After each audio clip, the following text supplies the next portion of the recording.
បាទសួស្តីពុកម៉ែបងប្អូនដែលមានចំណាប់អារម្មណ៍ចង់កំងសាច់ជ្រូកខាងប្អូនសេរីមានផ្គត់ផ្គង់សាច់ជ្រូកស្រស់ល្អថ្មីបងប្អូនបាទទើបទៅកាប់ហើយបងប្អូនមើលសកម្មភាពបងប្អូនទាំងលំកបងប្អូនបាទហ្នឹងហើយបងមើលតម្រូវការអីបងប្អូនអាចតាក់ទងមកខ្ញុំបានផ្ទាល់បាន092 38 56 16បងប្អូនមិនថាចិត្តមិនថាឆ្ងាយ25ខេត្តក្រុងផ្ញើជូនដល់ទាំងអស់បងប្អូនបាទមានសាច់ជាបាយស្រូបឆ្អឹងស៊ុបគុយទាវគ្រឿងផាក់ឡូវមានទាំងអស់បងប្អូនបាទមានចំណាប់អារម្មណ៍បងប្អូនជួយគ្រប់គ្រងជ្រូកខ្មែរខាងប្អូនសេរីផងបង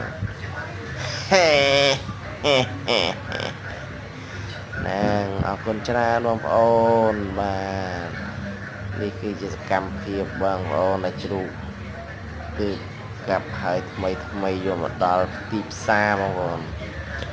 បាទបងប្អូនមានតម្រូវការ